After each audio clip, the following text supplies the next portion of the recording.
हम लोगों की अपनी कंडीशन ये है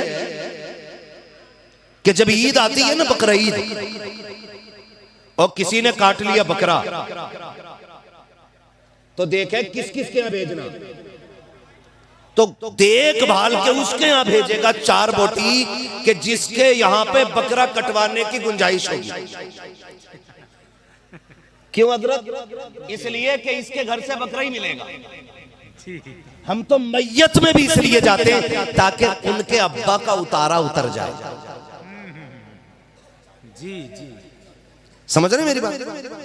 हम तो मैयत में भी इसलिए जा रहे हैं कि वो हमारे अब्बा की मैयत में आए थे। पूछो इन उलमा से, अगर इसलिए जाओगे कि वो हमारी में आया था ना, तो फिर कोई सवाब नहीं, कोई सवाब। और बकरा ईद पे बकरा उन्हीं के घर भेजना जिनके यहाँ बकरा कटता है, फिर अखलाक नाम की चीज ही कोई नहीं। मैं कहता हूं अगर भेजना ही है ना, तो उनके घर भेजो जिनके बच्चों ने कभी बकरे की बोटियां नहीं देखी हैं, जो कभी बाप से पूछते हैं अब्बा बकरे के गोश्त का जायका कैसा होता है। तलाश कर ऐसे गरीबों को बस्ती के अंदर जिनके बच्चों ने कभी बकरे का गोश्त नहीं खाया। और अगर गोश्त भेजना है, उनके घर न भेजो जिनके घर से तुम्हारे घर आया है, उनके यहाँ भेजो जिनके यहाँ कुर्बानी नहीं हुई है। यही हाल वलीमों का है, यही हाल दावतों का है, यही हाल ईदों का है, यही हाल हमारे यहाँ पे हर एक फंक्शन का है। अब तो लोग बराबरी के लोगों को दावत देते हैं, गरीबों को कोई मुंह लगाने के लिए तैयार नहीं है। खुदा की कसम खा के कहता हूँ, महबूब कायनात ने इरशाद फरमाया सबसे बुरा वलीमा है वो जिसमें किसी गरीब को दावत न दी जाए। और यार मुझे बता तो सही, हमारे वलीमों में सेठ आते हैं, अमीर आते हैं, कभी गरीबों के नाम का लुकमा नहीं होता। सबसे बड़ी दौलत ईमान की दौलत होती है, सबसे कीमती दौलत ईमान की दौलत होती है। याद रखिएगा, दुनिया की दौलत को चोर लूटने के लिए आते हैं, लेकिन वो छोटे छोटे चोर होते हैं। जो सबसे बड़ा चोर है उसे इब्लीस कहा जाता है। वो हमारे पैसे लूटने के लिए नहीं, हमारा ईमान लूटने के लिए आता है। कैसे लूट लेता? आप कहोगे हम आने नहीं देंगे। मेरे अजीज तुझे पता भी नहीं है। चलो कितने घरों में दिखाऊं ऐसे गाने बजते हैं कि जिसपे नौजवान थिरकता है और कभी ईमान का जनाजा निकलता है उसको पता भी नहीं चलता है। ऐसे गानों पे जब नौजवान थिरकते हैं और रक्स करते हैं, कुफरिया गीत और गाने होते हैं जिन पे ईमान का जनाजा निकल जाया करता है, तो खुदा की कसम कोई बताने तक नहीं आता है कि तेरे ईमान का जनाजा निकल चुका है।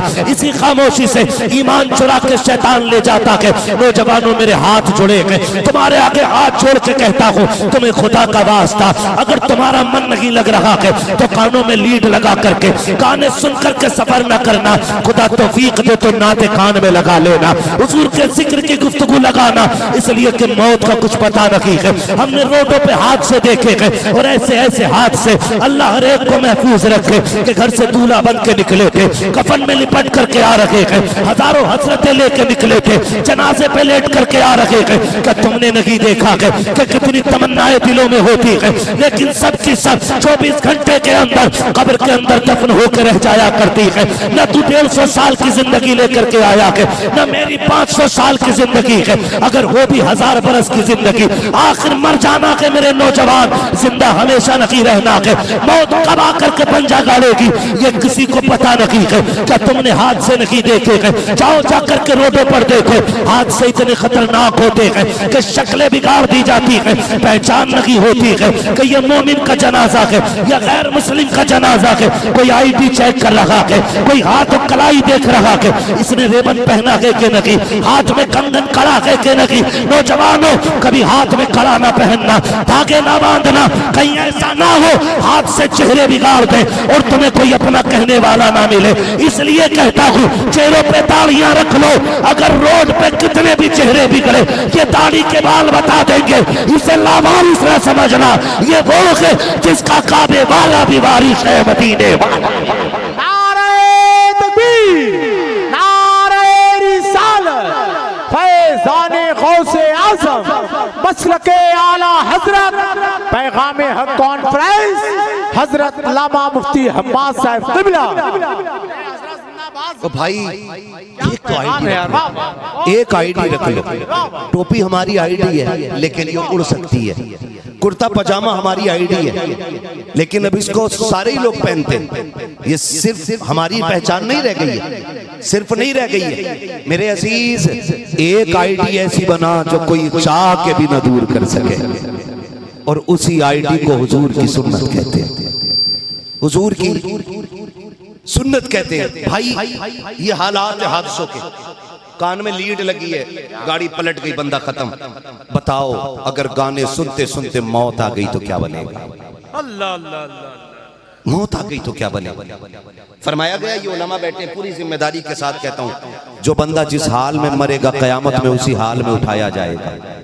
क्या ही अच्छा हो हमें कुरान पढ़ते पढ़ते मौत आ जाए, हमें नात पढ़ते पढ़ते मौत आ जाए, नात सुनते सुनते मौत आ जाए। फिर जो जनाजा चलेगा ना तो फरिश्ते कहेंगे नात खानी मौत भी हमसे छुड़ा सकती नहीं, कब्र में भी मुस्तफा के गीत गाते जाए। ये आज देखते हैं ना आप, शो से लोग छोड़ते हैं, वो बोलता जिसके अपनी सनत का पता नहीं, क्या बात है, जिसके अपने बाप का पता नहीं वो रसूल पाक पे भोंकता है, और सिर्फ ये चेक करते हैं कि ईमान जिंदा है कि मुर्दा है। मगर मैं सलाम करता हूं हुजूर की उम्मत के नौजवानों को, जब भी हुजूर के लिए बात आई है ना तो जहां दाढ़ी वाला खड़ा होता है ना वहां बगैर दाढ़ी वाला भी खड़ा होता है, जहां जुब्बे साफे वाले खड़े होते वहां पैंट शर्ट वाले भी खड़े होते। दुनिया पहचान जाती है हुजूर से इश्क कुर्ते वाले नहीं, ये पैंट शर्ट वाले भी हुजूर से प्यार किया करते। ये यहाँ आके टूट जाते, यहाँ के टूट जाते हैं कि भाई नहीं निकाल सके इश्क इनके सीने से, और निकालोगे भी कैसे? इश्क की घुट्टी हमें इमाम अहमद रजा ने पिलाई है, निकाल भी कैसे सकते हो? आला हज़रत क्या कहते? वो जो न थे तो कुछ न था, वो जो न हो तो कुछ न हो, जान है वो जहान की, जान है तो जहान है। तो ये हमारा हुजूर से रिश्ता है, रहना भी ऐसा चाहिए, रहना भी ऐसा चाहिए। कितने लोग चाहते हैं मैं हुजूर को देखूं? बता सकते हैं हाथ उठा के? पहले उठा लूं मैं, भाई मैं तो चाहता हूं, सुभान अल्लाह, सुभान सारे ही चाहते हैं, बेशक। अल्लाह सबको मरने से पहले हुजूर का मदीना दिखाए और करम करते हुजूर के जलवे की ज़ियारत नसीब फरमा दे।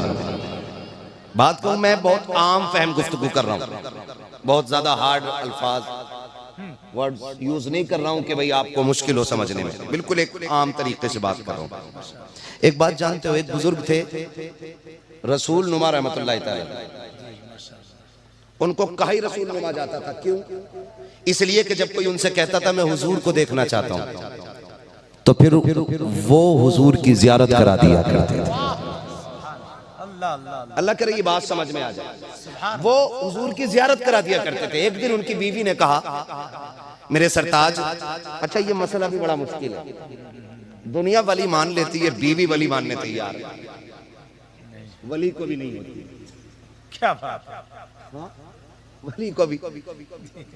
एक दिन बुजुर्ग थे, वो हवा में उड़ रहे थे और वो अपने घर की छत आंगन से उड़े तो वो बीवी ने कहा कि तुम भी कोई वली हो, तस्वीर लिए घूमते रहते हो? वली तो वो थे जो हवा में उड़ रहे थे।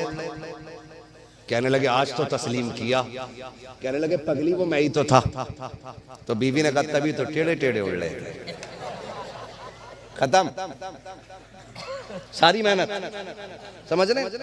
तस्लीम नहीं करती। बीवी ने कहा सुनो, तुमने सबको हुजूर की जियारत कराई है, मुझे भी कराओ ना।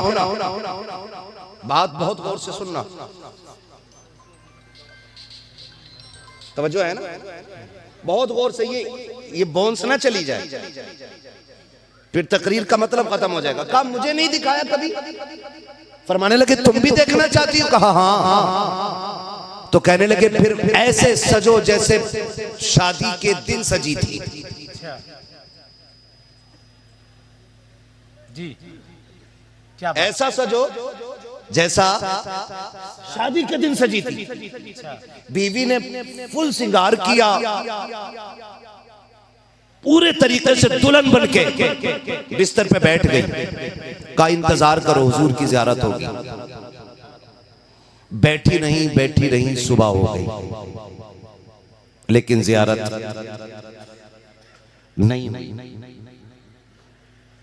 नहीं हुई। तो सुबह शोहर से कहने लगी बिला वजह में तुमने मुझे इतना सजाया सवारा, मुझे जियारत नहीं हुई।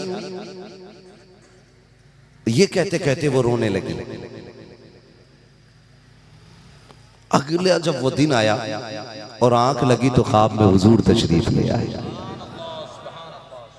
बीवी ने कहा कि जब सजी सवरी थी तब हुजूर नहीं आए।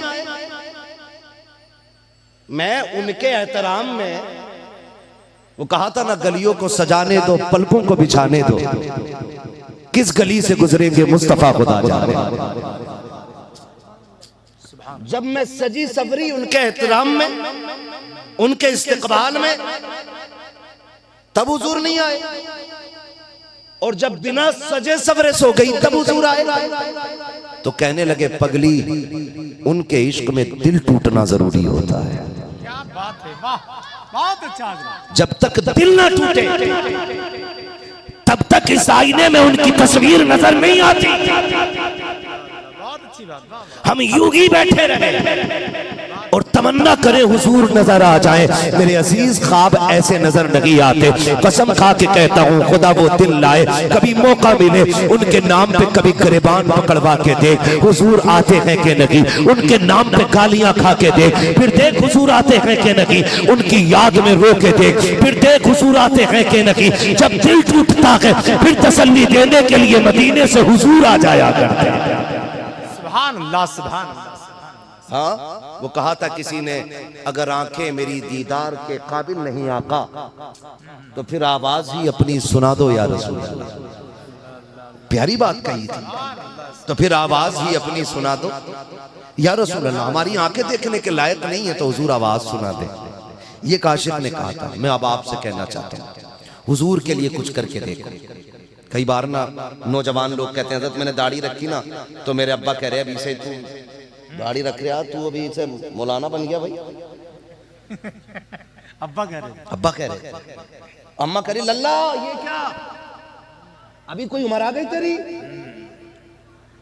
तो निजाम कुदरत है, अल्लाह ने कोई भी चीज वक्त से पहले पैदा नहीं की।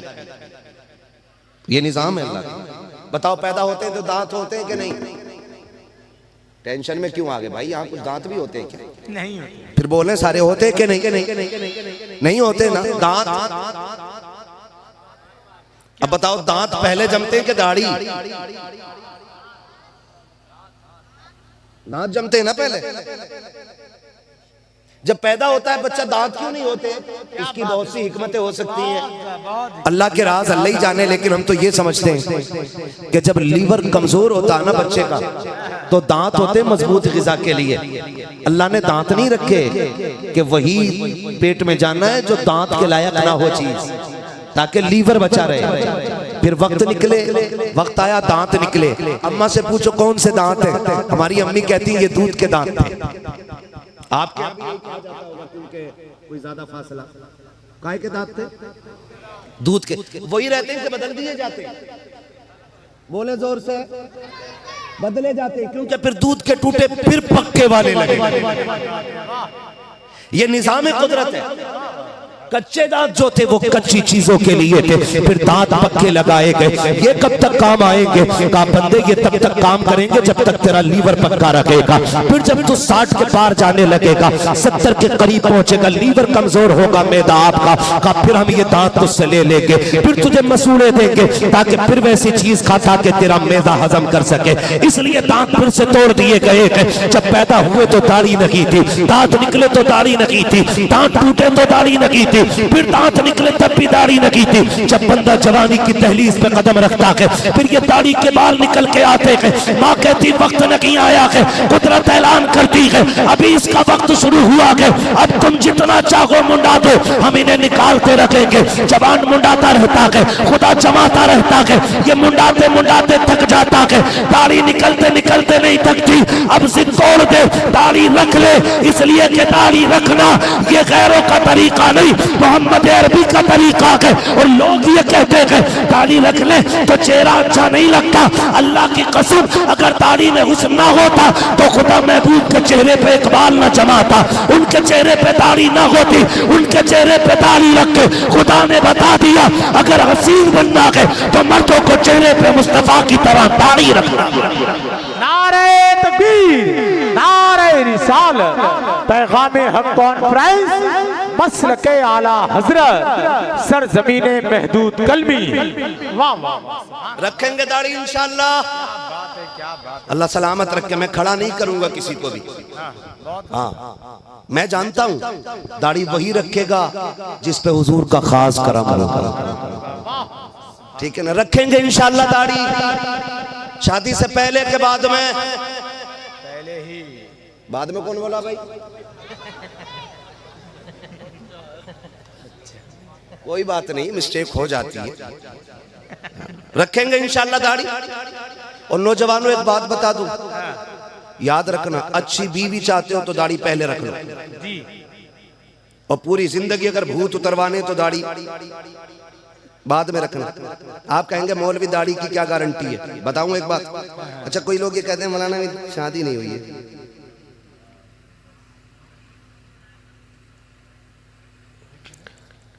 शादी नहीं हुई है, एक मौलवी बता दो जो दाढ़ी की वजह से कुआरा मर गया हो। बात ना करो ना तो फिर समझ गए ना। एक मौलवी। क्यों? दाढ़ी कोई ऐब नहीं, दाढ़ी कोई ऐब नहीं है। मैं आपको बता दूं, रिश्ता देखने हम माँ बाप को भेजते हैं, बहनों को देखते हैं, भेजते हैं ना, ये इन लोगों को भेजना चाहिए। कुछ बेगैरत ऐसे होते हैं जो खलेरे भैया को भेजते हैं।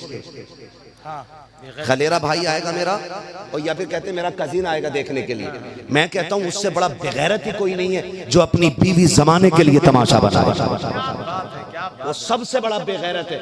और इस्लाम ने उसको दयूस कहा है जिसकी बहन बेटियां बेपर्दा बाजार में फिरती हैं। इस्लाम ने उसको दयूस कहा, हम नहीं कह रहे, इस्लाम कह रहा है। इस्लाम कह रहा है इस चीज को, और कह रहा है मेरा कजिन देखेगा। पहले हया इतनी थी लोगों के अंदर कि कार्ड पे बेटी का नाम नहीं डालते थे, कहीं किसी गैर की नजर मेरी बच्ची के नाम पे न पड़ जाए। और आज तो एंगेजमेंट चलने लगी,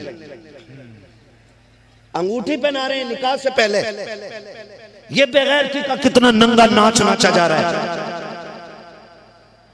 हाँ, तो देखने के लिए भेजते। तो अम्मा क्या देख के आती? लल्ला रंग ठीक है, चाय भी ठीक बनाई थी, खाना भी ठीक था, ठीक है लल्ला कर ले, हो गई। अंदर का नहीं पता, दाढ़ी रख। उसे अगर पता चलेगा ना लड़का दाढ़ी वाला है, तो दाढ़ी वाले को वही पसंद करेगी जो कनीज़े फातिमा ज़हरा होगी। ये अंदर की बात उसके दिल की है, अंदर की बात बाहर आएगी।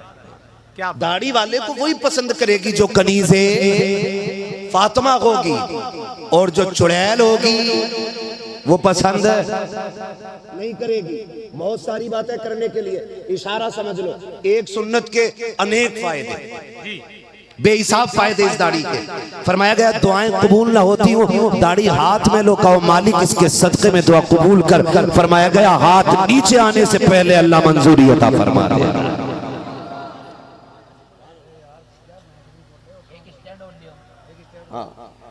तवज्जो है सारे लोगों की? नहीं भैया मैं इसे गले में बांध लूं क्या? बस चलो, तवज्जो है ना सारे लोग? रखेंगे इंशाअल्लाह दाढ़ी। अब क्या कम हाथ हो गए भाई? रखेंगे दाढ़ी इंशाअल्लाह। इंशाअल्लाह। अब अगली बात करने लगा हूं, एक और, वक्त कम रह गया। एक बात हो, दाढ़ी रखेंगे। नंबर 2, रोजी हलाल खाएंगे इंशाअल्लाह। कैसी खाएंगे रोजी? वादा करो कैसी खाएंगे? हलाल। आप कहो साहब मैं कोई जुए में थोड़ी जीत के आया हूं। खाली जुए वाली हराम थोड़ी होती है।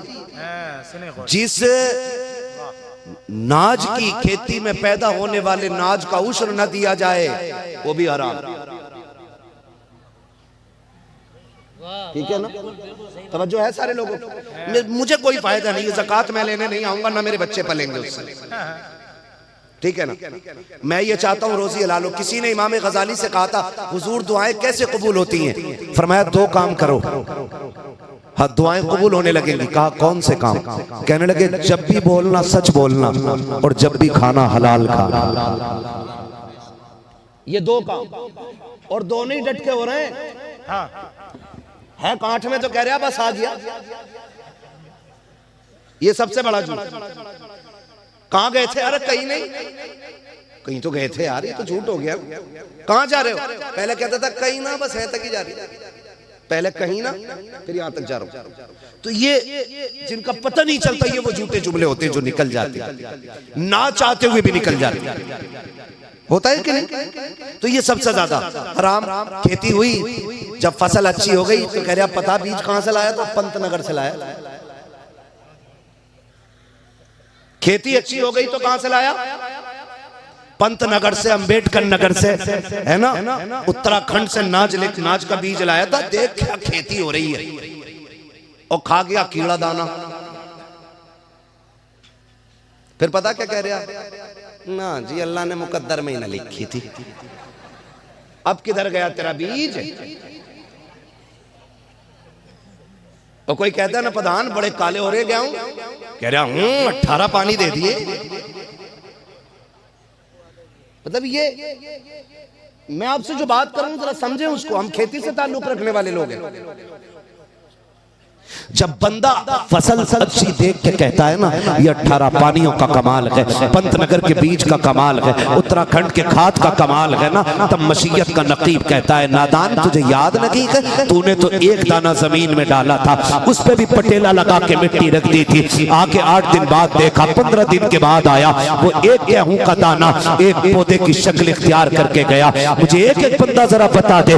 मशीयत का नकीब कहता है हमने दाने को कोपल पौधा बनाया, जब वो निकल के आया ना, हमने जमीन का सीना चीर करके उसको निकाला था। इतना नर्म था, अगर तू पैर रख दे तो टूट जाए, चुटकी मार दे तो पत्ता फट जाए। कहता हमारी कुदरत देख, हमने ठेले का सीना चीरा, उसके अंदर से पौधा निकाला, तनखा खड़ा था, दिल नहीं लग रहा था। फिर हमने बादे सबा चलाई, हवा के झोंकों से उसको खिलाया झुलाया। फिर जब उसके चेहरे पे खुशकी आई, हमने उसको शबनम के कतरों से धुलना शुरू किया। जब वो भीग गया, फिर हमने सूरज की शुआओं से उसको सुखाना शुरू किया। जब वो रात के सन्नाटे में था, हमने चांद की चांदनी से उसको चमकाया, सितारों से उसका जी लगाया। तू तो घर लेटा हुआ था, कभी हवाओं से हम खिला रहे थे, कभी पौधों को हम बुला रहे थे, कभी बारिश से हमने गुस्ल कराया, जमीन का सीना चीर के हमने निकाला। आज तू कहता है तेरे बीज का कमाल है, वो कहता हमारी मसीहत दे दे। तू तो दाना मिट्टी में डाल के आया था, हमने एक दाने से 7 पौधे पैदा किए, हर पौधे पे एक एक बाल लगाई, और एक एक बाल में 70-70 दाने लगाए। फिर एक एक दाने की सेफ्टी दे कि बारिश से सैकड़ों हो जाए, पानी गेहूं के दाने तक नहीं पहुंचता है। ये हमारी कुदरत है। एक धान के दाने को उठा के दे, कितना भी बारिश हो जाए पानी धान के अंदर नहीं जाता है। वो कहता ये हमारी कुदरत है। और जब खेती कट के आ गई, कहता कमाल हमारा है, कमाल हमारा है। ओ मेरे अजीज, जब खुदा रोजी दे अपना ना के, बल्कि उसने जो हिस्सा मुकर्रर किया है 10वां को या 20वां निकाल के उसकी बारगाह में दे दे। जो आज 50 देने पर कादिर है, वो कल तुझे 100 देने की भी कुदरत रखता है। आ जाती है ना दुनिया से, वो बेटा छोटा हो, बड़े बेटे के हाथ में हाथ रख के कहती सुन मैं जा रही हूँ, मेरे छोटे का ख्याल रखना, इसे रोने ना दिया जाए, इसे तड़पने ना दिया जाए। कभी शोहर का हाथ पकड़ के कहती सुनो जी, कोई दुख होता है तो मुझसे आके कह देता है, ये डर की वजह से तुम्हारे सामने नहीं जाता है, मेरे लाल को दुख ना होने पाए। जब माए दुनिया से जाती है, बेटियां छोटी होती हैं, तो फिर माँ बेटी को सीने से लगा के प्यार करके शोहर से कहती है सुनो मेरे सरताज, आज तक इसके राज मैंने सुने थे, आज के बाद इसकी सहेली तुम्हें बनना है। मेरी बेटी को मेरी कमी का एहसास नहीं होना चाहिए। जब माएँ दुनिया से जाया करती हैं, तब बेटियों का एहसास होता है, और वहां कहा करती हैं मेरी बेटी को तकलीफ न होने देना। अजीब रिश्ता माँ का होता है। आज तारीख गवाह है, उम्मुल मोमिनीन खदीजतुल कुबरा जा रही है, आवाज देकर कहती है या फातिमा जी अम्मी का करीब आओ। हजरत फातिमा को सैयदा खदीजतुल कुबरा ने अपने सीने से लगा करके कहा था ए मेरी फातिमा जी अम्मी का बेटी मैं दुनिया से जा रही हूँ। तारीख गवाह है, कम उम्री में इतने शऊर को पहुंचने वाली बेटी जितनी शऊर को फातिमा पहुंची है, आज तक किसी बेटी की मिसाल नहीं मिलती है। कौन फातिमा? ये वो खातून जन्नत है, माँ के सीने से लगी है। हजरत खदीजा ने कहा था फातिमा मैं दुनिया से जा रही हूँ, सुनो बाबा को दीन का काम बहुत है, इन्हें परेशान न करना, जब थक के शाम को आया करे। अब तक हुजूर आते थे, मैं आगे बढ़ के इस्तकबाल करती थी। आज के बाद मुस्तफा आए तो मेरे आका को तन्हा न छोड़ना। फातिमा मेरे बाद मेरे मुस्तफा का ख्याल तुम्हें रखना है। अल्लाह अकबर। कम उम्री में खातूने जन्नत वादा कर रखी है अम्मी, वादा रहा कि जब तक जिंदा रहूंगी मुस्तफा को कमी नहीं होने दूंगी। तारीख गवाह है, माँ ने बेटी को सीने से लगाया और कहा था फातिमा बाप को दीन का काम रहता है, तबलीग में रुकावट ना आने देना। जी अम्मी का बेटी। दूसरी बात ये भी है, ए मेरी बेटी कहा जी अम्मी का मेरे अपने वालिद से कभी ज्यादा सिफारिशें न करना, किसी चीज की फरमाइश न करना, बड़ा काम दीन का रहता है। अम्मी कभी नहीं करूंगी। अब अगली बात जो माँ ने कही थी कलेजा थाम के सुनना प्यारे। हजरत खदीजतुल कुबरा ने कहा बेटी मैं जा रही हूँ, जाओ मुस्तफा जाने रहमत से कह दो मेरा इंतकाल हो जाए तो मुजम्मिल वाली चादर में कफन दे दिया जाए। इतना सुनना था। अब खातूने जन्नत की चीख निकल जाती है, बेटी बेटी हुआ करती है। तड़प गई अम्मी ये ना कहिएगा। माँ ने कहा शहजादी वक्त कम रह गया है, जाओ जाके वालिद से बात करो।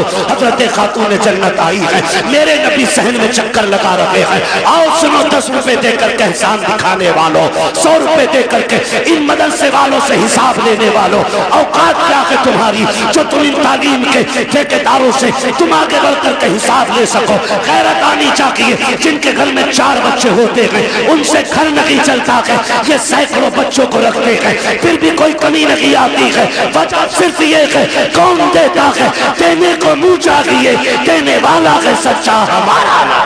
किसी ने पैसा दे करके, किसी ने वक्त दे करके, और किसी से कुछ ना हो सका तो उसने दुआएं दे करके इसका साथ दिया है।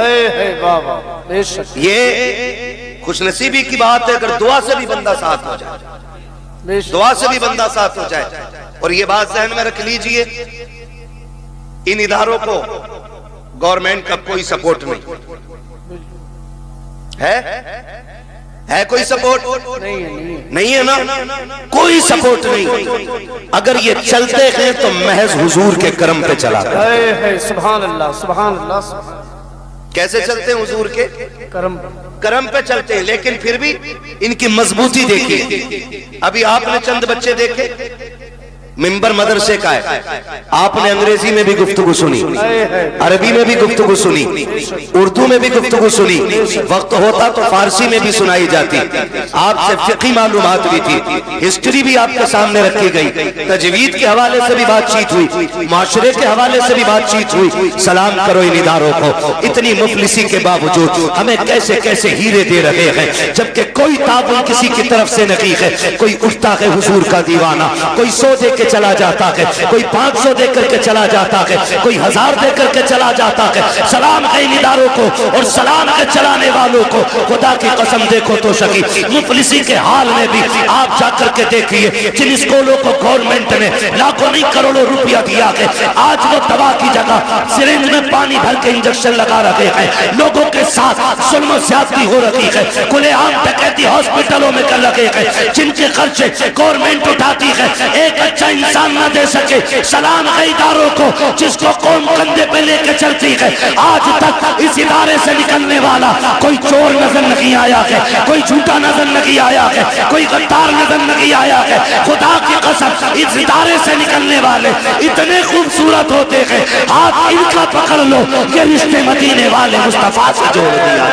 नारे तकबीर, नारे रिसालत, मसलके आला हजरत मुफ्ती हम्माद रजा मुरादाबादी साहिब क़िबला।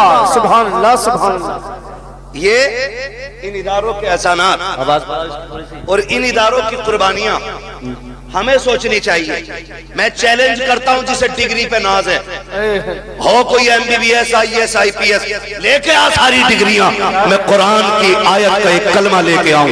खुदा की कसम कायनात की सारी डिग्रियां कुरान के कलमे के बराबर नहीं हो सकती। सुभान अल्लाह, सुभान अल्लाह, सुभान अल्लाह, सुभान अल्लाह। माफ कीजिएगा, माजरत चाहता हूँ, मेरा इलाका है, लेकिन मिजाज मैं आईना हूँ, दिखाऊंगा दाव चेहरे, जिसे खराब लगे सामने से हट जाए। क्या कहने हैं भाई बाबा। मैं आपसे बस चंद बातें अर्ज करना चाहता हूँ। ये कड़वी बातें आपको जलील करने के लिए नहीं, सिर्फ इसलिए ताकि हमें जीने का शऊर आ जाए। सुभान अल्लाह, बेशक जीने का शऊर आ जाए। अगर किसी को, बैठ जाओ भाई बैठ जाओ, अगर किसी को ये नाज है ना मैंने इतना दिया, मैंने इतना दिया, मैंने मौलवी को इतना दिया, तो ये नाज न करना। हम और आप क्या दे सकते हैं? क्या दे सकते हैं भाई? 10,000, 20,000, 50,000, लाख, 10 लाख बस। और उसके बावजूद सरे फहरिस्त हम अपना नाम चाहते हैं। तारीख में बहुत बड़ा नाम है उम्मुल मोमिनीन हजरत खदीजतुल कुबरा। सुभान अल्लाह, सुभान अल्लाह। ये हुजूर की वो ज़ौजा हैं जिनके साथ मेरे नबी ने 25 साल गुजारे। सुभान अल्लाह। कितने साल? 25 साल। सारे बोलो कितने? 25 साल। इधर वाले बोल सकते हैं ना? मेरी बात सुन लो भाई। यहाँ कोई जमींदार बन के ना बैठे, ठेकेदार बन के ना बैठे, प्रधान बन के ना बैठे, मुखिया बन के ना बैठे। यहाँ जो भी बैठे मदीने वाले का गुलाम बन के। सुभान अल्लाह, सुभान अल्लाह। ये याद रखिए। कई बार लोग कहते हैं अरे भाई के जलसे में गए थे कुछ मिला ही नहीं, जैसे गए थे वैसे खाली आ गई। ये तो जलसा लोग मदीने से खाली लौट आते। क्या कहना। और कई बार पहुंच भी नहीं पाते शमशाद भाई, रास्ते से ही लौट आते। लौट कर आ गया मक्के से मदीना न गया, जाता भी कैसे जब आका ने बुलाया गया। सुभान। मैं तो कह रहे हैं जलसों में कोई फायदा नहीं है। ये जलसे क्या शोर होता, आके तो बैठ। कसम खा के कहता हूँ, जो जलसे के उसूल है वो जरा पूरे करके बैठ, और फिर जीना लगे तो सर कलम करना। क्या कहने। जलसे का सबसे बड़ा उसूल ये है, तुम जिसकी महफिल में बैठे हो ना, वजूद यहाँ हो, दिल मदीने वाले से। सुभान अल्लाह, सुभान अल्लाह। ये पहली शर्त होती महफिल। लेकिन यहाँ बैठ के हिसाब लगा रहा कितने पैसे दे दिए भाई, मौलवी के आगे कितने पड़े, सारे उठा के ले जा, हिसाब ना लगा।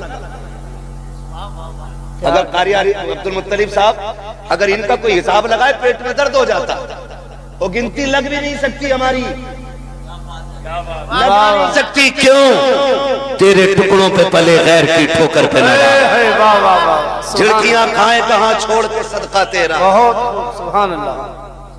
गिनती भी नहीं लग सकती हमारी, क्योंकि जो भी है ना अपने पास हुजूर का दिया हुआ, हुजूर का दिया हुआ है। तो कई बार ना ये समझते हमने एहसान किया है, हमने एहसान किया, हमने मदरसे वालों को ना 5,000 रुपए दे दिए, 10,000 दे दिए।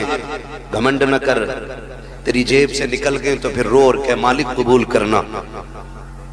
तूने इस लायक बना दिया कि मैं तेरे महबूब के घर के लिए उठ के खड़ा हो गया। यही बड़ी बात थी।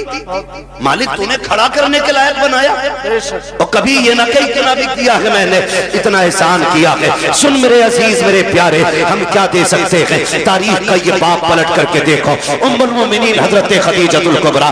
कौन खदीजतुल कुबरा? जिसको मलिका अरब कहा जाता है। वो खदीजा जो मुस्तफा के निकाह में आने से पहले सोने के तारों का सूट पहनने वाली जात, जिसके घर के आगे सोने के ढेर लगे रहते थे। मलिका अरब यूं ही नहीं कहा जाता था, मक्के की सबसे दौलत वाली खातून है हजरत खदीजतुल कुबरा। जब मुस्तफा के निकाह में आई थी, लो अमीरों नोट करो, पैसे वालों लिखो, जब तुम निकाह करके लाते हो, कोई बीवी के लिए 2 लाख का हार बनवाता है, कोई 3 लाख का हार बनवाता है। खदीजा वो खातून है जिसने नबी से लिया नहीं, पहली रात नबी को तोहफा दिया था। तारीख गवाह है, जब मेरा नबी पहली शब में खदीजतुल कुबरा के हुजरे में आया, पहला कदम अंदर है, एक कदम अंदर एक बाहर है। जैसे कदम आगे बढ़ाया, अंदर हुजरे से आवाज आती है, महबूब मेरे माँ बाप कुर्बान, ठहर जाइएगा। का क्या बात है? का ठहरिए, मैं आ रही हूँ।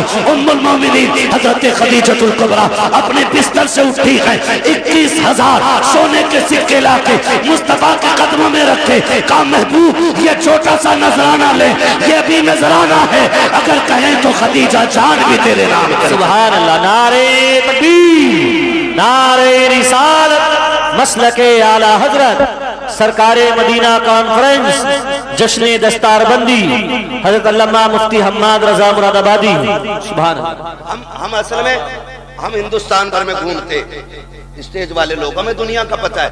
हम जिस जगह रह रहे हैं ना, ये मुस्लिम बहुल क्षेत्र है, जिसका हमें एहसास नहीं कि दुनिया में हो क्या रहा है। वो है ना, चमासे में गधे को सारा जंगल जो है ना हरा भरा दिखाई देता है, वो कंडीशन हमारी है। हम सोचते हैं हम ही हमें, कुछ भी नहीं है, कुछ भी नहीं है। हमारे अपने दीन के दुश्मन होते जा रहे हैं। अपने मदरसों की टांगे खींच रहे। माफ कीजिएगा, अब जलसों की हकीकत भी इतनी रह गई है। अब तो जलसों में भी मैं बैठा हूं कुर्सी पे तो मैं सोचता हूं मेरी सीख खड़ी हो। सही बात है। हाँ, मैं उतर के जाके कहूंगा जी मेरी सीख खड़ी हो गई। काय की सीख? कैसी सीख? सीख उस दिन खड़ी होगी जिस दिन मौत के वक्त अल्लाह कलमे की तौफीक देगा। बेशक हक। काय की सीख है भाई? आज पकड़ी बंदी है, आज जुब्बा है, गारंटी है ईमान पे मौत आएगी। सरकार रईस उल अत्किया सरकार उवैस मुस्तफा वास्ती, उनके बड़े भाई सरकार बादशाह मियां साहब किबला बिलग्राम शरीफ, मैं एक दिन कहने लगा हज़रत क्या बात तबीयत ठीक नहीं रहती आपकी? और वो लोग भी अजीब बीमार लोग हैं। एक दिन 400 प्लस का ब्लड प्रेशर, डॉक्टर ये कह रहा है जिंदा कैसे हो? कहने लगे मशीन खोल पान खिला। क्या बात है। जाओ जाकर पूछो किसी से। जब सुई 400 के पार पहुंच जाए बंदा जिंदा बैठा रहे? हो सकता है डॉक्टरों की मशीनें फेल हो जाती है, खत्म, जिंदा कैसे? कहने हटा मशीन, तुझे क्या पता? हमारी धड़कन ये नहीं जो तू देख रहा है, हमारी धड़कन तो वो है जो मदीने वाले के कदमों से जुड़ी। सुभान अल्लाह। वो मैं एक दिन कहने लगा सरकार तबीयत ठीक नहीं है, हॉस्पिटल गए थे। कहने लगे मौलाना तबीयत तो ठीक है। मैंने कहा इतने कमजोर क्यों हो रहे? कहने लगे बस एक कांटा है जो चुभा रहता है, अगर वो निकल जाए ना तो फिर तबीयत ठीक हो जाए।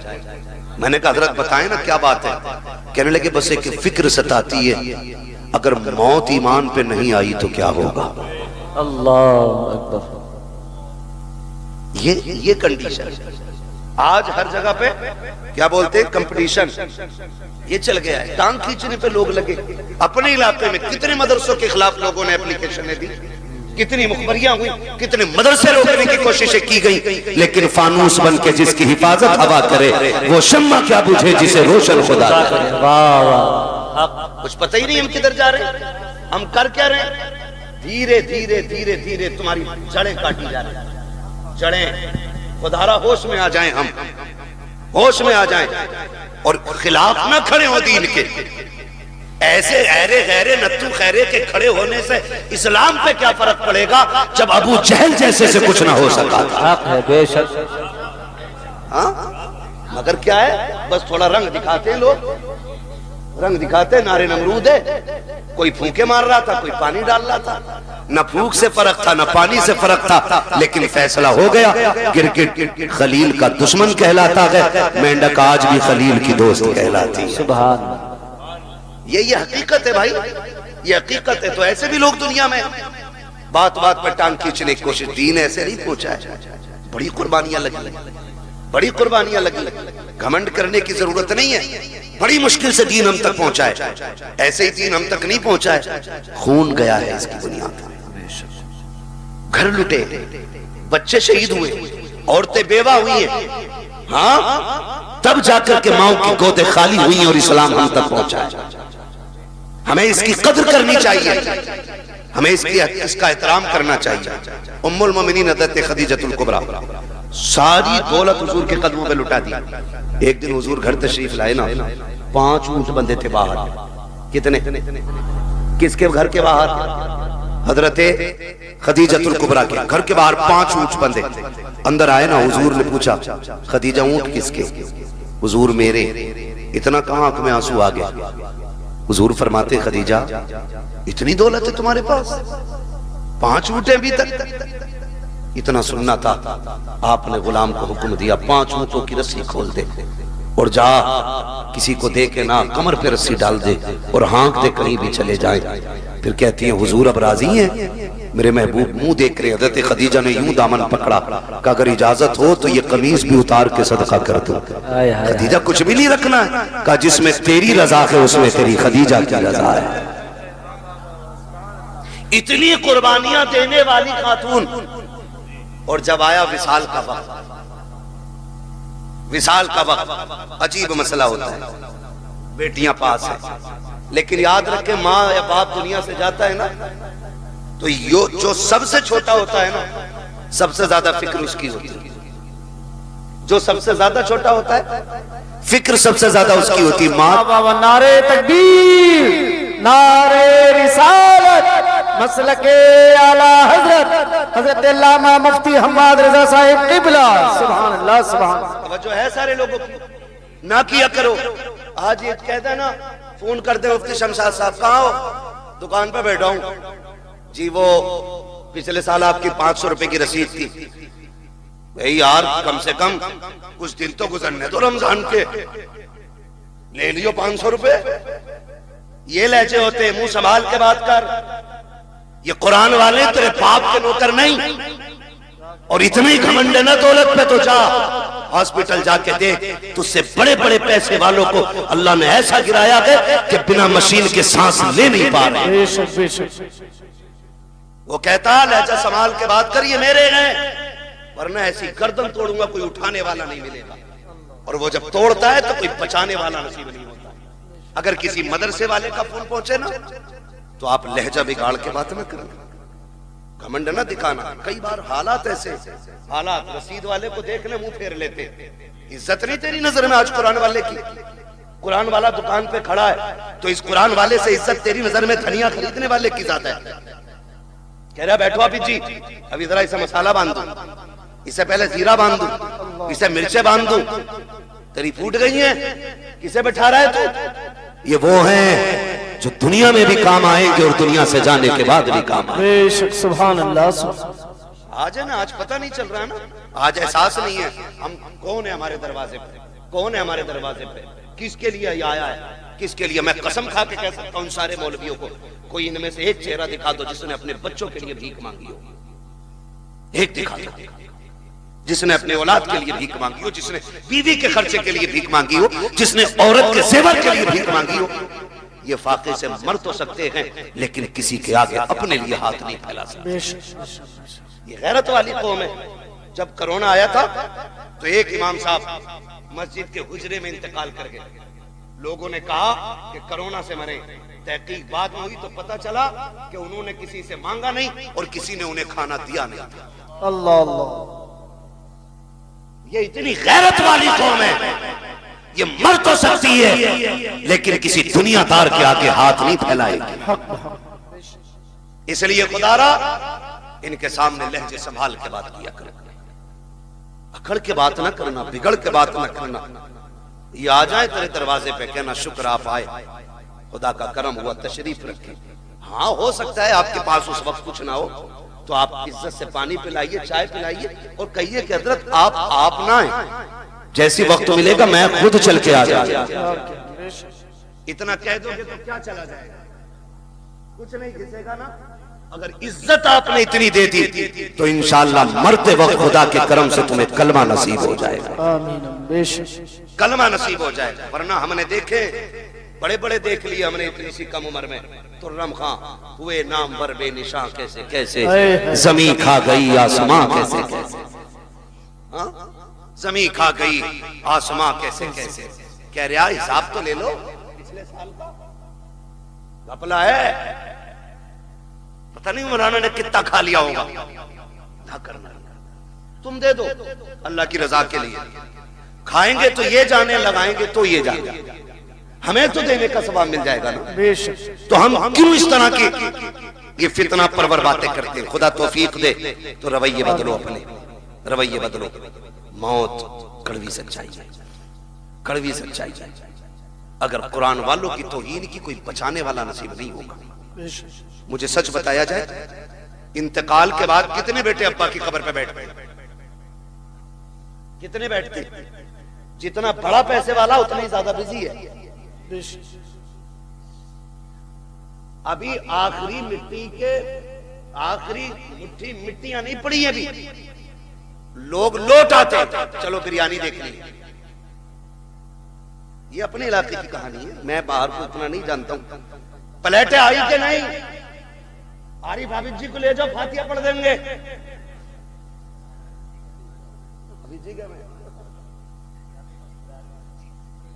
तो ये कंडीशन है। सगा बेटा जो करोड़ों का मालिक बनेगा, बाप की कब्र पे बैठने का उसे वक्त नहीं। बैठते हैं तो कौन? यही मदरसे के कुरान वाले लोग। बेशक बेशक सुभान वक्त देते हैं तो कौन? यही कुरान वाले लोग। बख्शिश की दुआएं मांगते हैं कौन? यही कुरान वाले लोग। माफ कीजिएगा, हम इतने कंजूस हैं, हम उस वक्त तक मदरसे वालों की दावत नहीं करते जब तक हमारी अम्मा मर नहीं जाती। उस वक्त तक इनके नाम के कपड़े नहीं बनेंगे जब तक अब्बा का 40वां नहीं आ जाएगा। क्यों? क्योंकि हमने इन्हें यतीम समझ रखा है, लावारिस समझ रखा है। अगर ये धोखा है तो निकालो इसे। ये लावारिस नहीं, ये वो हैं जिनका मदीने वाला भी वारिस है और खुद काबे वाला भी वारिस है। ये अकेले नहीं है, समझ रहे मेरी बात? तो कभी इनकी दावत वलीमे में भी कर लिया करें, इंशाअल्लाह करेंगे। दो ही हाथ उठे, बाकी तो मैयत के चक्कर में बैठे। या अल्लाह, जो सिर्फ मैयत का खिलाना चाहता है, जल्दी जल्दी उनके घर बच्चों की दावत करा दे। क्या हो गया, नाराज हो रहे? दावत की बात कर रहा हूं भाई।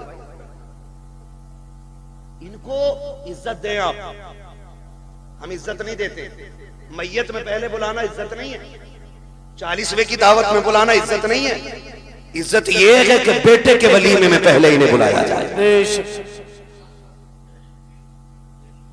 तो लेवल बने हुए, लेवल। कपड़े देख के फैसला करेगा कौन कहां बैठ के खाएगा, है ना?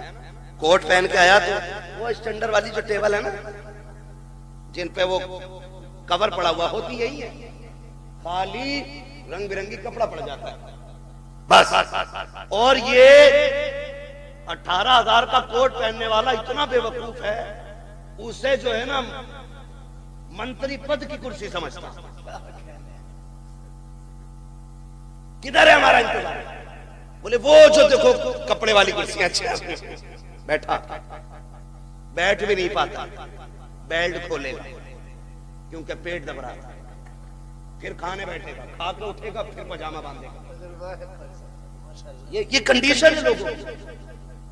और हमने इन्हें कह रहे आरिफ हाफिज जी हाथिया पढ़ दियो, गांव की रोटी चालू होनी है। यही कहना था, गांव की रोटी शुरू करनी है या चालू करनी है। इन्होंने पढ़ दी और पढ़ने के बाद निकल लो। ये आ गए, किसी ने खाने कहा नहीं और ये खुद से खाया नहीं, चले आए। 2 घंटे चले तो शोर हो गया, उड़द कम पड़ गए, बाप देखो तो शहीद, चावल कम पड़ गए। कह रहे आप पकड़ के लाओ मौलाना को, फातिहा गलत पढ़ के गए होंगे इसलिए बरकत नहीं हुई है। मैंने तो गोश्त 4 क्विंटल डाला था, उड़द 1.5 क्विंटल के थे। तू को लगाम दे अपनी, बरकत इसलिए नहीं रूठी है कि इनकी फातिहा में कमी थी। गलती तूने की है, तूने कुरान वालों की या तो दावत की नहीं है, और अगर की है तो बुलाया नहीं है। पहले तूने ठलुओं को खिलाया, बेनमाजियों को खिलाया, उन्हें खिलाया जिनका कुरान से मतलब नहीं है। तूने उन्हें खिलाया जिनको नमाज तक याद नहीं है। क्या गारंटी मेरी है? पहले कुरान वालों को मिला, इनको अच्छी कुर्सी पे बैठा, पहला खाना इन्हें खिला। खुदा की कसम खाना कम भी होगा, अल्लाह इनके कदमों की बरकत से खाने में बरकत अता। सुभान अल्लाह। नारे तकबीर। पूरा मजमा दोनों हाथ उठाकर बोले नारे तकबीर, नारे रिसालत, अज़मते कुरान, बरकात इस्लाम मदरसा मकसूदिया, जश्न दस्तारबंदी, हजरत अल्लामा मुफ्ती हम्माद रजा मुरादाबादी। सुभान अल्लाह। करेंगे पहली दावत इंशाअल्लाह, करेंगे इंशाअल्लाह। अच्छा ये बात बताओ, पूछ लूं एक बात, बुरा तो नहीं लगेगा? मियाओं के पास ज्यादा चक्कर कौन कौन लगाते, हाथ उठा देंगे? शांत रहे। हैरत है ना, हैरत है। जहां दुकान खुल जाना डोरी मिल रही है, तो ऐसे फिले जाके जैसे जन्नत बट रही है। धक्का भी दो तो कहना मेरा नंबर है, आपका ताबीज का कितने धकेल लो। कह रहा बरकत नहीं हो रही, और जिससे ताबीज लेने गया उसके घर खुद चूहे अदान दे रहे। सही कह रहे हो कारी साहब? जिससे ताबीज लेने गया है उसके घर कुछ चूहे दान दे रहे। दुकानें खुल गई, दुकानें, माफ कीजिएगा, अगर बरकत सारी तावीज से हो जाती ना तो सारे मियां अरबपति होते, सारे मियां अरबपति होते। तुम क्यों भागे फिरते इधर उधर? लेकिन जानते हो, चलो तुमने डोरी ली होगी, तावीज लिए होंगे, एक वजीफा मैं बता दूं मालदार होने का। जितने लोग चाहते बोले सुभान अल्लाह, बड़े कम लोग मालदार होना चाह रहे हैं। मर्जी है तुम्हारी भाई, एक वजीफा जाओ, जिसके घर में बरकत ना हो ना, एक कुरान वाले के खाने की जिम्मेदारी ले ले, एक कुरान वाले खाने की जिम्मेदारी ले ले, और फिर निजाम उसूल से खाना खिलाए, उसूल से। ऐसे नहीं जो बच्चा कुत्ते को जाना था वो हाफिज जी को दे दिया। उसूल ये बना ले कि पहले कुरान वाला खाएगा फिर मेरा बेटा खाएगा, इस इज्जत से खाना खिला। अल्लाह एक के सदके में तेरे पूरे परिवार को रोजी अता फरमाए। 4 बेटों को जब बुलाया गया, सबसे पहले बाप ने बड़े बेटे से कहा, बेटे मैं कुछ और दिन जीना चाहता हूँ, तुम्हारे बीच रहना चाहता हूँ। डॉक्टर ने कहा जीना है तो एक गुर्दा लाना पड़ेगा। बेटे एक गुर्दा दे दे, मैं भी तेरे साथ कुछ दिन जी लूं। बेटे ने इतना सुना, लहजे बदल गए बेटे के। उसने कहा तुम अपनी जिंदगी बर्बाद कर चुके हो, हमारी क्यों बर्बाद करना चाहते हो? हम गुर्दा दे करके अपनी जिंदगी बर्बाद नहीं करेंगे। जब बेटे ने इतना कहा, उसने दूसरे बेटे की तरफ देखा, उसका भी यही जवाब। तीसरे बेटे की तरफ देखा, उसका भी यही जवाब। सबने इनकार कर दिया। फिर आज आंखों में एहसास के आंसू आए हैं। ख्याल आता है मैंने इनके लिए जिंदगी बर्बाद की, जिन्हें मेरी एक सांस अच्छी नहीं लग रही है, जिनको जिंदगी मेरी प्यारी नहीं लग रही है। ओ खुदा का वास्ता, बाप की इज्जत किया करो, बाप की कदर किया करो। अगर बाप जान भी मांग ले, हंसते हंसते दे दिया करो, इसलिए कि तेरी जान बाप की उस रात की कीमत नहीं चुका सकती है, जब वो रात को आधी रात में मजदूरी करके पैदल आया था, कोई सवारी पर बैठाने वाला नहीं था, थक के आया, तूने मुस्कुरा के अब्बा कह दिया था, उसकी सारी थकन तेरे 2 जुमलों से उतर गई थी। नारे तकबीर, नारे रिसालत, नारे गौसियत, मसलके आला हजरत। वो बाप है। उन नौजवानों में तुमसे कह दूं, बाप एक दरख्त है, औलाद एक टहनी है। याद रखिएगा, टहनी कितनी भी मजबूत और हरी भरी क्यों ना हो, अगर जड़ से जुदा हो जाती है, तने से टूट जाती है, तो फिर वो हरी नहीं रहती है। बेशक बेशक, ये याद रखना, फिर वो हरी नहीं रहती है। जो औलाद माँ बाप के साए में परवरिश पाती है, उसके वजूद की नशो नुमाई अलग होती है, और जो बाप से दूर रहते हैं वो जिस्म कभी फल नहीं पाते। बेशक, इसलिए कि बाप का साया ही बेहिसाब बरकत वाला होता है, बेहिसाब बरकत वाला। टूट गया बाप, डॉक्टर से कहा चल यार, मुकद्दर में जिंदगी की चंद सांसें हैं, हॉस्पिटल ले चल, इलाज कर। उसने कहा क्या इलाज करना? गुर्दे फेल, फिर आदमी खत्म। कहा कोई तो दवा होगी। कहा कोशिश करता हूं, बचना नहीं है, कुछ सांसें अगर हिफाजत से आ जाएं। उसने कहा ठीक। भर्ती हुआ, बेटे लौट गए। बाप नाराज हो गया। जब ये हादसा हॉस्पिटल में हुआ ना, तो बात खानदान तक पहुंची, चलते चलते रिश्तेदारियों में पहुंची, फिर ये बात चलते चलते उस बेटी के दरवाजे तक पहुंच गई जिसके दरवाजे पे 10 साल से बाप नहीं गया था। उसके दरवाजे पे पहुंची जिसके दरवाजे पे 10 साल से बाप नहीं गया। उसे पता चला बाप के गुर्दे फेल हो चुके हैं। डॉक्टर ने गुर्दा मांगा गया, भाइयों ने देने से इनकार कर दिया कि कोई अपना ही देगा तब जिंदगी बचेगी। 6 माह के बच्चे को सीने से लगाया, 100 किलो 150 किलोमीटर का सफर करके बेटी हॉस्पिटल आ गई। बाप से नाराजगी है। डॉक्टर से आके कहती फला नाम का मरीज किस वार्ड में है? कहा फला वार्ड में। कहा जल्दी कर मेरा गुर्दा निकाल और उसके डाल दे। कहा तू है कौन? का बस ये ना पूछ, अब तो सब मना कर चुके हैं, फिर तहकीक किस बात की है? मेरा ऑपरेशन कर, तुझे गुर्दा चाहिए, मैं देने आई हूं। बच्ची ने गुर्दा दिया, वापस जाने लगी। कुछ दिन रुकने के बाद जब वापस जाने लगी, डॉक्टर ने कहा बेटी बताना तू है कौन? कहा क्या करेगा पूछ के? कहा अगर मरीज ने पूछा तो क्या बताऊं? कहा कुछ मत बताना। उसने कहा नहीं बताना मेरी भी जिम्मेदारी बनती है, कुछ तो पता बता के जा, कहां की रहने वाली है? बच्ची ने कुछ नहीं बताया। कहा अगर जिद करता है तो कागज कलम दे दे। बेटी ने एक तहरीर लिखी, लिखने के बाद बंद की, कहा इसको संभाल के रख, अगर निकलने के बाद मरीज खुद पूछे तब ये निकाल के देना, अगर ना पूछे तो दे मत देना, इसे फाड़ के फेंक देना। अल्लाह अकबर इतना कह के बेटी तो चली जाती है। कुछ दिन के बाद जब उसकी छुट्टी होने वाली है, पूरा खानदान आ गया, चारों बेटे आ गए, क्योंकि अकाउंट में बैलेंस बाकी था। उन्होंने सोचा मरते मरते अब्बा को राजी कर लो, लेकिन बाप बाप होता है, जब बाप की अना पे आ जाती है तो मर जाता है, लेकिन औलाद के आगे झुका नहीं करता है। बाप को यही एटीट्यूड, यही काफी है कि वो तेरा बाप है। खुदा की कसम जब बेटे दरवाजे पे आके खड़े हुए हैं, सबने कहा था मिलना चाहते हैं, कहा मुझे किसी से नहीं मिलना है।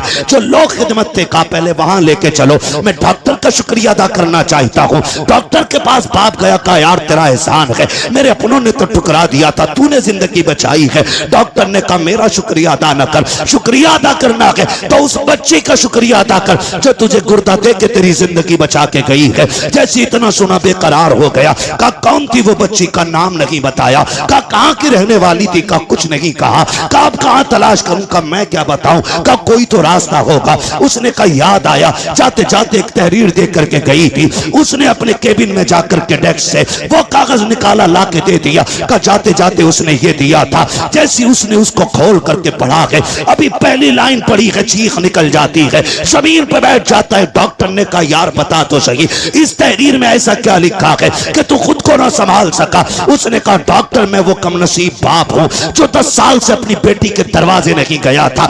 ये जो खत है मेरी उसी बेटी का खत है। का इसमें लिखा क्या है, बच्ची का खत पढ़ के तो सुना। उसमें लिखा था अब्बा जी तेरी बेबस और मजबूर बेटी का सलाम, तेरी बारगाह में कबूल हो। अब्बा मैं वो कमनसीब बेटी हूँ, 10 साल से तू जिसके दरवाजे पे नहीं आया। अब्बा मुझे ये नहीं पता मेरी खता क्या है, मेरा कसूर क्या है, मैंने तेरा बिगाड़ा क्या था। अब्बा जी तुझे क्या बताऊं, 10 सालों में जितनी ईदें आई हैं, दुनिया चांद देखने के लिए छत पे चढ़ती है, लेकिन मैं अपना चांद देखने के लिए दरवाजे पे आती हूँ। अब्बा जब चांद नजर आता है लोग मुबारकबादियां देते हैं, मेरे बच्चे भी आके कहते माँ सबने तो कपड़े पहन लिए हैं, तुम कब पहनोगी। तो मैं कह देती हूँ ए बेटे जब तुम्हारा चांद दिख गया, तुम्हारी ईद हो गई है, अभी मेरा चांद नजर नहीं आया है, जब मेरा चांद नजर आएगा तब मेरी ईद होगी। अपने बच्चों से ये कह दिया करती हूँ अब्बा 10 साल हो गए तू पलट करके नहीं आया, ए मेरे बाप तूने 4 मीलें बेटों के नाम कर दी, जायदाद में मुझे फूटी कोड़ी नहीं थी। अब्बा मैं तुझसे नाराज नहीं हूँ, मुझे तेरी नाराजगी की वजह तो नहीं मालूम है, लेकिन मेरे बाप मैं तुझे गुर्दा देने आ गई हूँ, नाराज ना होना। अब्बा मैं तुझे तकलीफ देना नहीं चाहती, ये जो गुर्दा दे रखी हूँ ये तुझ पे एहसान नहीं किया है मैंने। ए मेरे बाप तूने 18 साल सीने से लगा के पाल लिया था, अगर जायदाद न दी तो क्या हुआ, 18 साल रोटी तो खिला दी थी, 18 साल बेटी कह के आवाज तो दिया था, 18 साल तूने सीने से लगा के रखा था, ये तेरा एहसान इतना बड़ा है, अगर इसी के बदले में जान भी मांगेगा अब्बा तेरी बेटी हंसते हंसते जान दे दूंगी। मेरे बाप मुझे पता चला तुझे गुर्दे की जरूरत है, बेटियों ने बेटों ने इनकार कर दिया है। अब्बा मैं तेरी बेटी ठहरी, मैं बर्दाश्त न कर सकी, मैं तुझे गुर्दा दे करके जा रही हूँ और एहसान नहीं किया है, इसकी कोई कीमत भी नहीं मांगती हूँ। अब्बा तेरी मर्जी है, ईद पे आना या मत आना, बेटी से मुलाकात करना या ना करना। उसने आखिरी जुमले लिखे थे कि अब्बा तेरी बेटी इतना चाहती है, अगर तुम मुझसे राजी हो गया है तो इतना कर देना, जब मेरे इंतकाल की खबर तुझे आ जाए तो बेटी के जनाजे में आकर के शामिल हो जाना, इसलिए कि अब्बा अगर तू जनाजे में नहीं होगा दुनिया कहेगी ये बदनसीब बेटी का जनाजा है। मेरी ख्वाहिश तो ये है कि मेरे जनाजे में सबसे पहले लगने वाला कांधा मेरे बाप का हो, ताकि दुनिया कहे ये बदनसीब का नहीं बल्कि खुशनसीब बेटी का जनाजा जा रहा। अल्लाह अकबर। ये बेटी होती है, कभी कभी बेटे वो नहीं कर पाते जो बेटियां कर जाती है। इन्हीं बेटियों को बचाने के लिए मेरा नबी आया, इन्हीं बेटियों को जिंदगी मेरे नबी ने दी है, इन बेटियों पे एहसान है मेरे नबी का।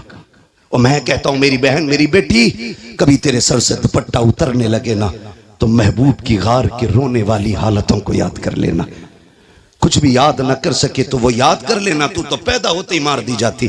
ये जो घर में तेरी खिलखिलाहट और तेरी मुस्कुराहट है, खुदा की कसम ये मेरे नबी के सदके में बची हुई है, मेरे हुजूर के सदके से बची हुई है। हुजूर ने कितनी इज्जत दे दी। तुझे बाप मार देता था, माथे पे पसीना तक नहीं आता था। जिस दिन से मेरे नबी ने कहा मेरी बेटी मेरे जिगर का टुकड़ा है, जाओ 80 साल का बुढ़ा भी रक्षा चला रहा है, उससे पूछना अब्बा ये उम्र लक्ष्य की तो नहीं है।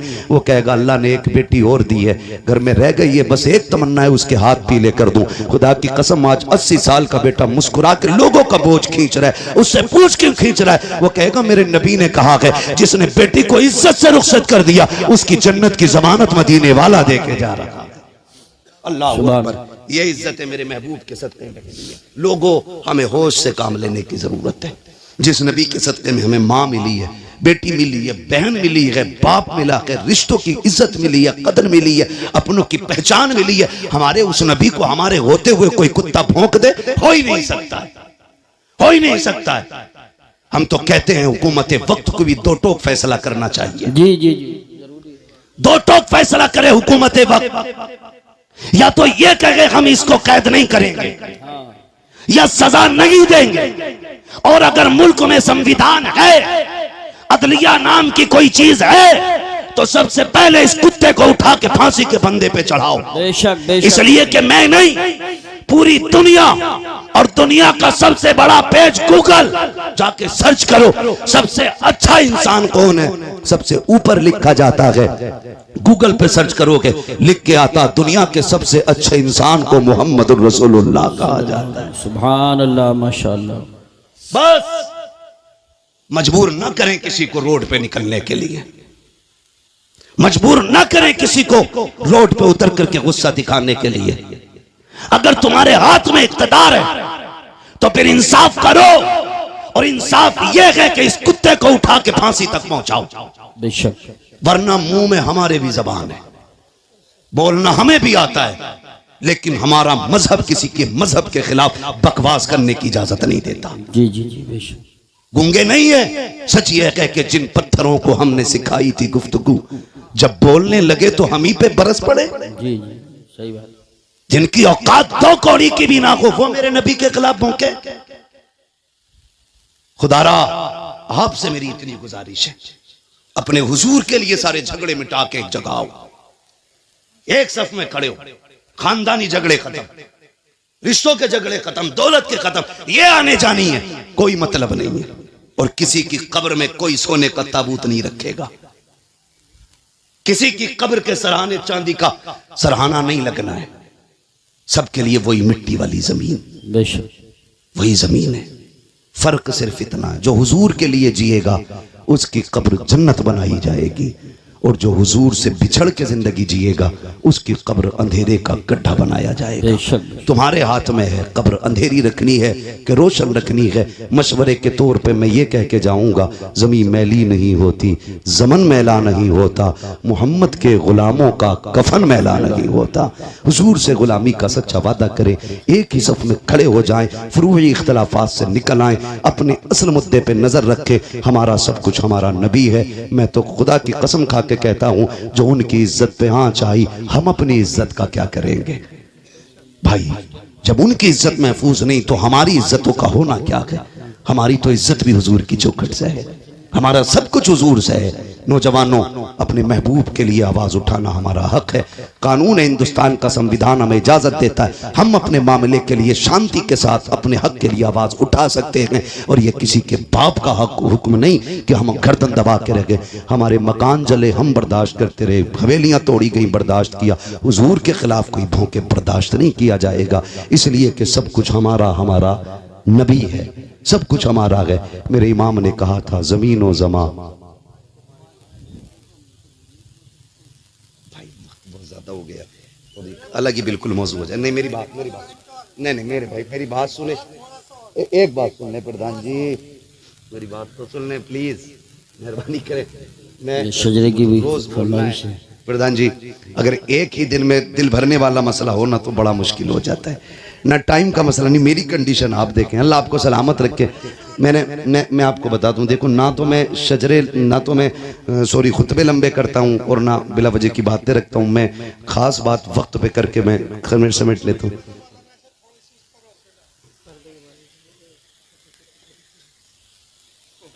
ये मौजूद पहले दे दिया करें तो सारा वक्त में सब कुछ निपटा लिया जाएगा, धीरे धीरे ऐसी होने लगा तो फिर असल में फिर एक तसलसल जब बरकरार रहता है ना तो फिर बोलने में भी अच्छा लगता है, और तसलसल टूट जाए ना तो फिर बात में भी वजन नहीं होता। मैं आपसे बस इतना अर्ज करूं, अल्लाह आपको सलामत रखे, दीन पे मजबूती से कायम रहे। दीन पे अदद फरमा रहे हैं कि मुर्तद होने का मामला बड़ी तेजी से है, तो उसके लिए मैं तो सबसे आसान काम समझता हूँ, निकाह जल्दी करो और आसान करो।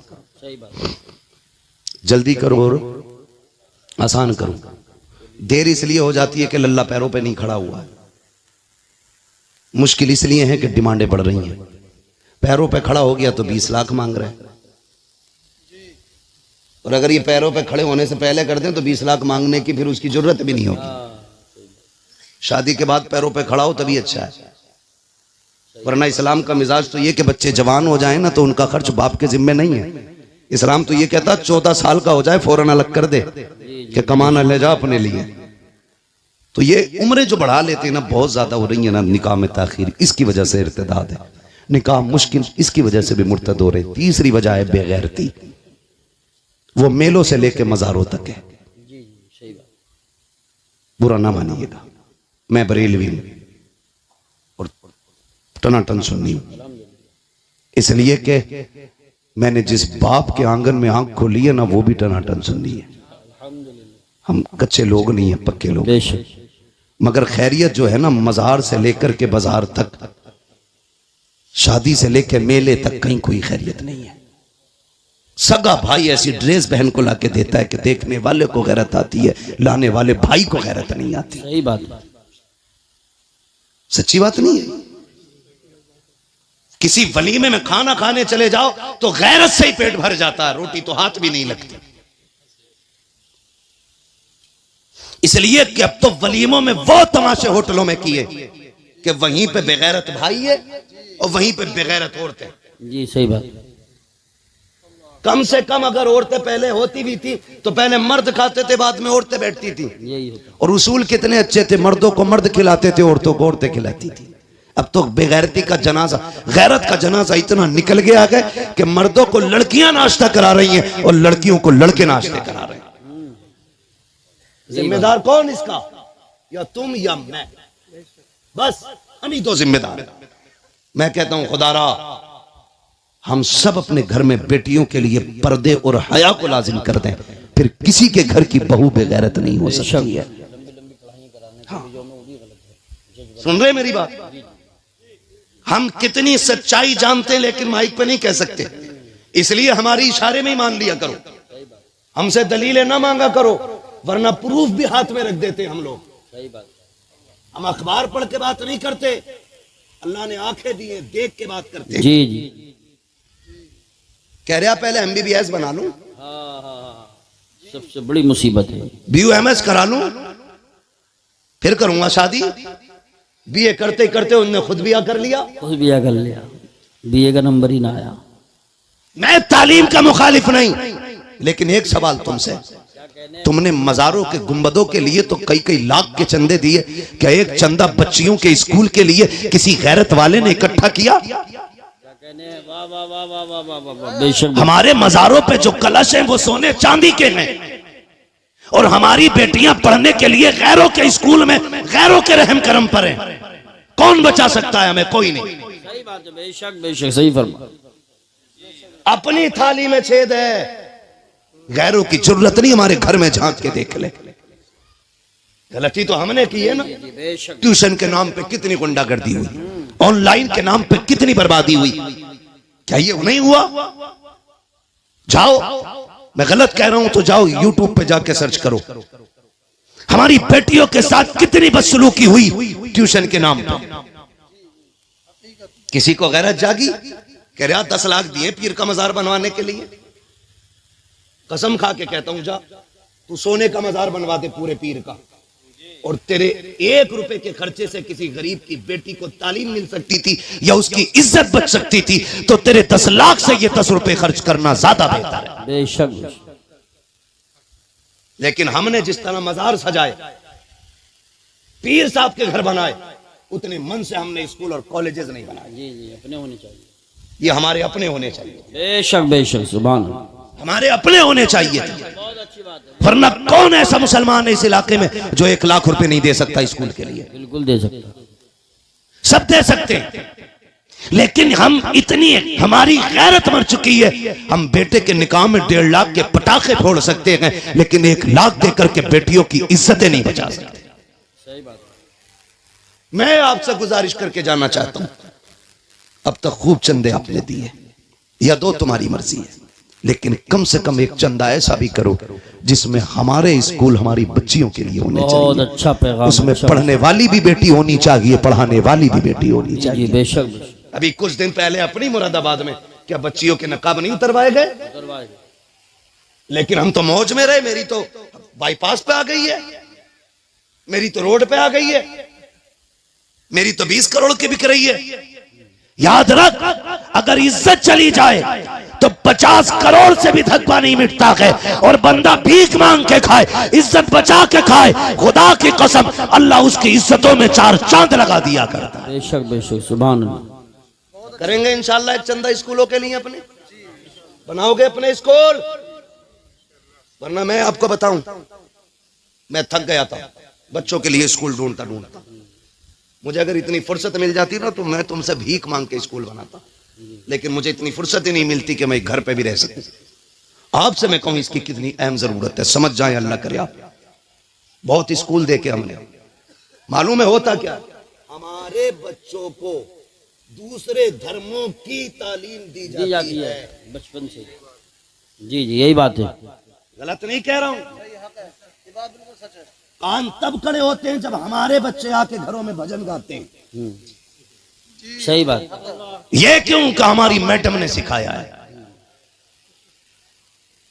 हाँ बिल्कुल सही फरमा। गलत नहीं कह रहा हूं। और हम यूं चादर ओढ़े सो रहे हैं। याद रखिएगा, बिल्ली की आंख बंद कर, कबूतर की आंख बंद कर लेने से बिल्ली का खतरा टल नहीं जाता है। तुम अगर ये सोचे बैठे हो मेरी तो एक ये संभाल लूंगा, तेरी एक नहीं है, ये जितनी कलमा पढ़ने वाली है सारी तेरी बेटी, बेशक यही बात, तेरी बेटियां हैं सारी। इसलिए सबके बारे में सोचना होगा। और मैं बहन बेटियों से गुजारिश करूंगा, खुदा की कसम खा के कहता हूं, तुमसे कोई भी कितना बड़ा सोने का लालच, बिल्डिंग का लालच, तुम्हारी इज्जत का लालच, तुम्हारी शान और शौकत का, खिदमत का लालच देख, मैं कसम खा के कहता हूं तुझसे तेरे बाप से ज्यादा दुनिया में कोई मर्द प्यार नहीं कर सकता है। बेशक। हर बेटी को मेरा चैलेंज है। मैं कहूं मैं अपनी बीवी से प्यार करता हूं, नहीं, मैं उतना नहीं कर सकता जितना उसका बाप उससे प्यार करता होगा। बेशक बेशक। आप रानी बना के रख सकते हो बीवी को, लेकिन ये जिगर का टुकड़ा सिर्फ बाप का होती है।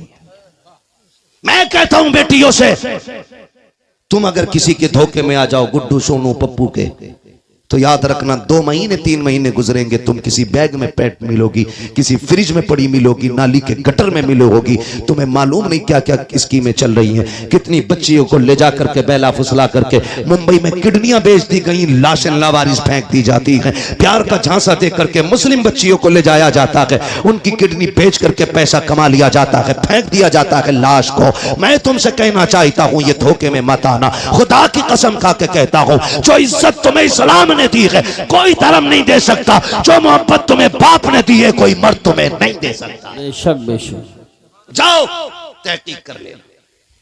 मेरी बेटी मेरी बहन, रब ने तेरे लिए जन्नत तैयार की है, और वो जन्नत जिसमें नहरें हैं, बागात है, इतनी खूबसूरत मौसम वाली जन्नत कि अगर उसका सुराख, जन्नत का सुराख दुनिया की तरफ सुई के नाके के बराबर खोल दिया जाए ना, तो पूरी दुनिया उसकी ठंडी हवा से महकने लग जाएगी। सुभान अल्लाह। इतनी खूबसूरत जन्नत तेरे लिए। लेकिन भाई असल में बुनियादी कमजोरियां होती हैं। जब हमारे बच्चों को बचपन ही से भजन पढ़ाए जाते हैं ना, तो ईमान में मजबूत नहीं रहते। सही बात। फिर वो एक्स मुस्लिम बनते हैं, वो फिर किसी धर्म को नहीं मानते। लोग कहते हैं उससे पलटा, उससे नहीं, गलती हमने की। अपने बच्चों को इस्लामी तालीम जरूर दें, भले ही 6 महीने के लिए मदरसा छोड़ें, दाल खिलाएं मदरसे की। मैं गारंटी के साथ कहता हूं जो बच्चा 10 महीने मदरसे की दाल खा लेना वो मर जाएगा, लेकिन हुजूर का दीन नहीं छोड़ेगा। ये मदरसे की दाल में बरकत होती है, मदरसे की दाल में। लेकिन हमारे बच्चे क्या बनेंगे जब हम कहते हैं 35 मिनट ट्यूशन कुरान की है और 18 घंटे तुझे कुत्ता बिल्ली पढ़ना है, तो हमारे बच्चे क्या समझेंगे कि कुत्ता बिल्ली से ज्यादा अहम तो कुरान भी नहीं है। यही बात।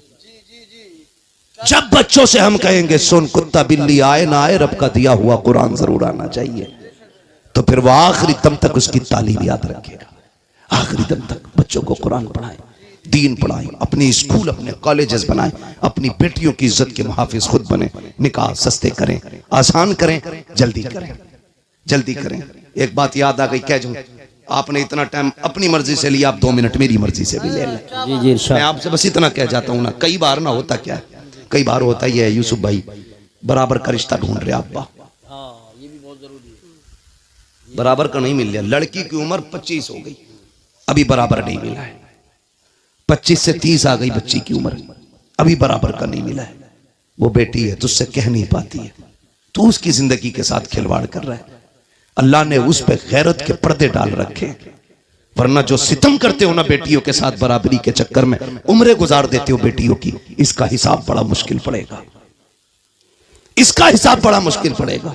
का नहीं दामाद ऐसा होना चाहिए कि लोग देखें फलां का दामाद आया, अभी नहीं देखेंगे, अलबत्ता मरेगा ना तो सब देखेंगे कि किस हाल में जा रहा है। दामाद ऐसा मत देख कि लोग रास्ते खाली कर दें, दामाद ऐसा देख अगर मरे तो लोग बढ़ बढ़ के कंधा दें, बढ़ बढ़ के कंधा दें। ये असल इज्जत होती है, क्योंकि खुदा की कसम लहद में इश्क रुखे शह का दाग लेके चले, अंधेरी रात सुनी थी चिराग लेके चले, तेरे गुलामों का नक्शे कदम है राह खुदा, वो क्या भटक सके जो ये सुराग लेके चले। इसलिए आपसे गुजारिश है, बराबरी के चक्कर में बच्चियों की उम्र जाया ना करें। अगर आप सिर्फ इस पे कंट्रोल कर लें, वक्त पे बच्ची और बच्चियों की शादियां करने लगे, तो बहुत सारी बुराइयों का दरवाजा बंद हो जाएगा। करेंगे इंशाअल्लाह। लक़द कान लकुम फी रसूलिल्लाहि उस्वतुन हसना, मेरे महबूब की जिंदगी आपके लिए बेहतरीन नमूना है।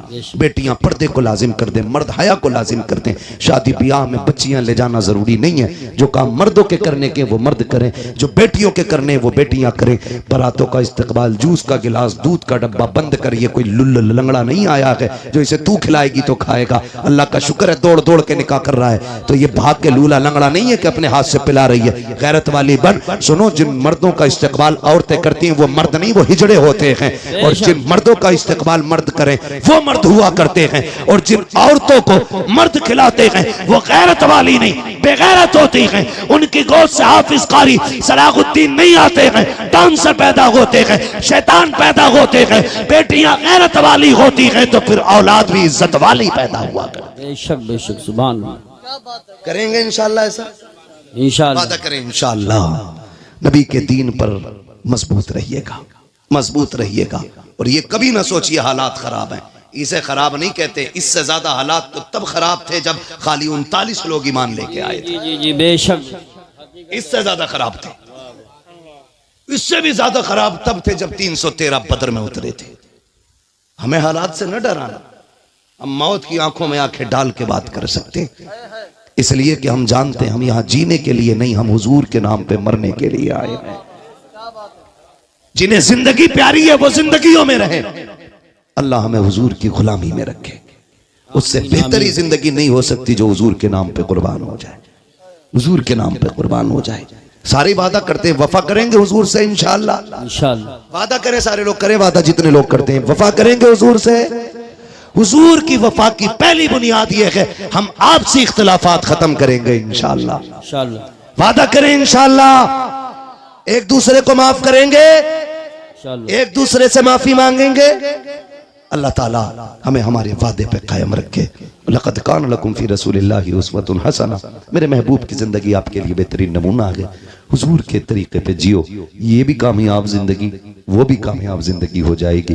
बस जो हुए गलत उनको माफ फरमाए रब्बे कायनात। जिंदगी ने दिया साथ, फिर होगी मुलाकात। चमन रहा, फूल खिलेंगे, जिंदगी रही, फिर मिलेंगे। मुसाफिर हम भी, मुसाफिर हो तुम भी, किसी मोड़ पर फिर मुलाकात होगी। फकीरान आए सदा कर चले, सदा खुश रहो ये दुआ कर चले। सारे लोग कलमा